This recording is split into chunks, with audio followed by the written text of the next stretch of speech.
Hey Laila, how's it going? I just saw your post analysis and I thought of giving some feedback, rather comment on it. So let's dive into it. I think this was a long hold. And I just wanna say you're doing good in terms of your transition from trading sessions and now starting to hold trades longer. Like the patience you have, that's pretty good. I don't think I'll be able to manage to do that. But anyways, yeah, so the lines here just indicate your entries. So see you did a trade there, then you did a trade there, there was a trade there as well, and your trade there. Yeah, and this was your last exit point, I think. Yeah, this was your last trade. And I believe your trade was coming from the weekly time frame. So let me just hop into the weekly and start from there. Alright, so I see it was that we breached up, so I'm just gonna use this much data just for the sake of simplicity.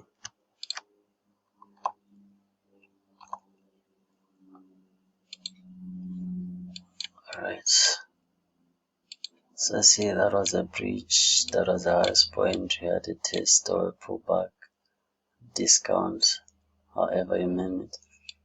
Then from there we went back up, we held a bit, then went further up. So I think one thing I've noticed in your analysis, I don't know if, I don't know how to put it, but mostly on your story reads, when it comes to the higher time frame, you just take note of the move up or down, but rather you don't put into consideration the whole story, like knowing where exactly you are in the story of the higher time frame. That's one thing I've noticed that you are not paying much attention to. Like you from here you went to the daily. So this is how I would approach the read on the daily.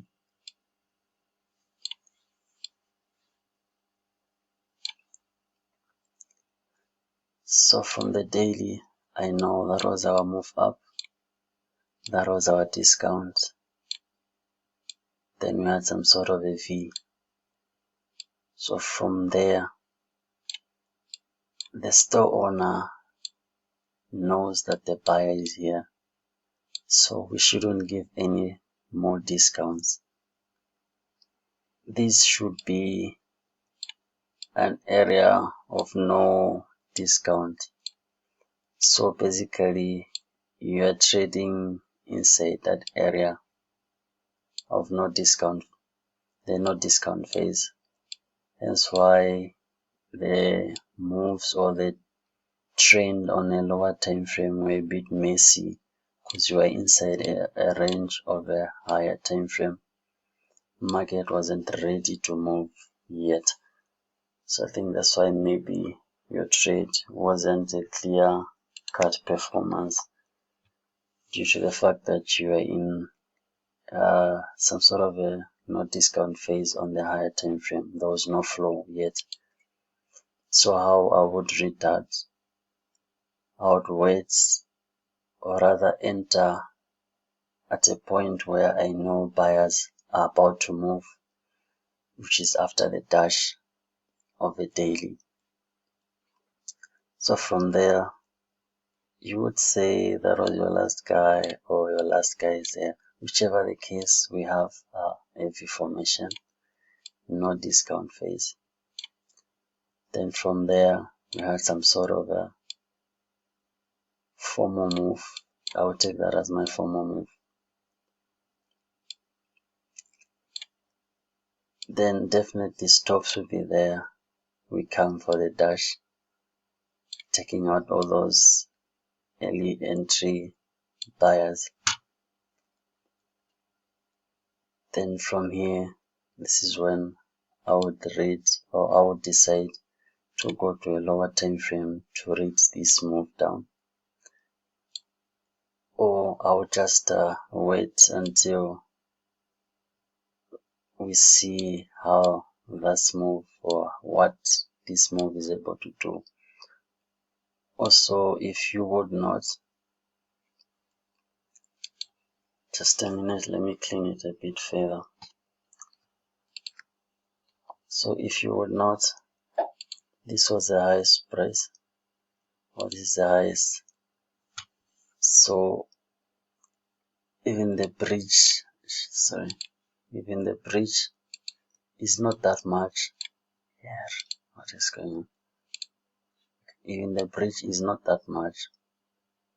So seeing that it's some sort of a channel, we should expect price to come a bit deeper, but instead price held there. This shows how desperate the buyers are. They are not even willing or to let go. They really want this, they are desperate. So to read it further, if we are going to go to the 4 hour, let me just put a line. You see from here, this is where I wanna start reading. So if you go to the 4 hour,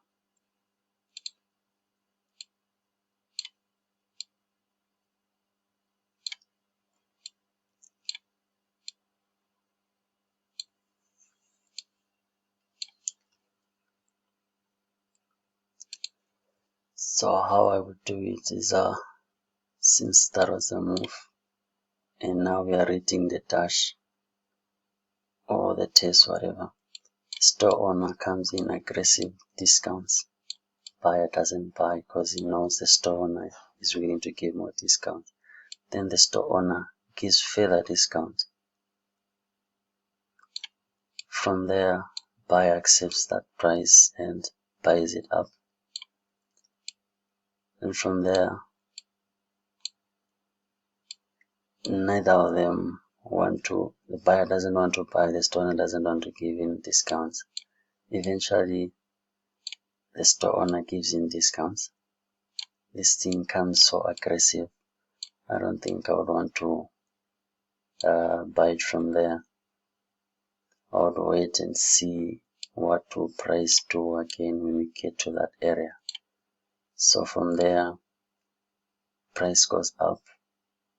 From here, this is how the reaction was. There was aggression there. But when price came back, some sort of a V,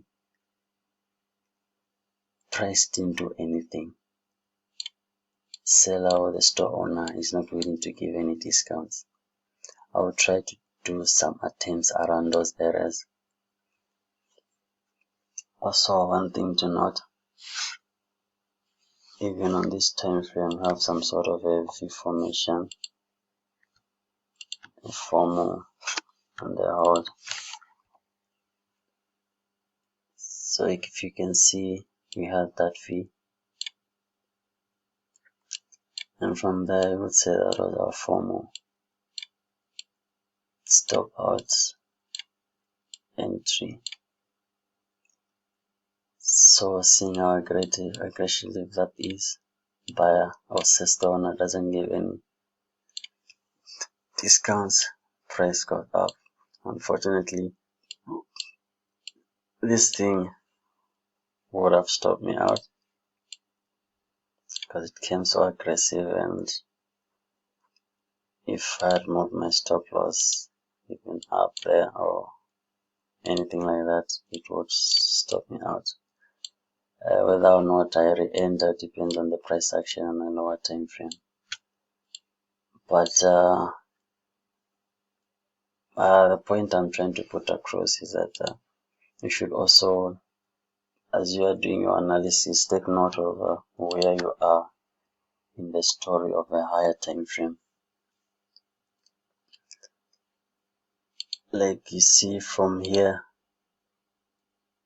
price moves a bit swiftly compared to this side. Anything below or before that was a struggle. Only after the daily was a bit ready to go did price start moving or trending up. So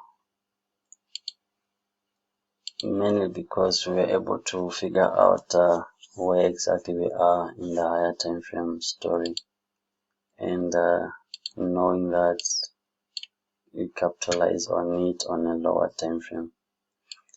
But all in all, your trade was good, your management was good.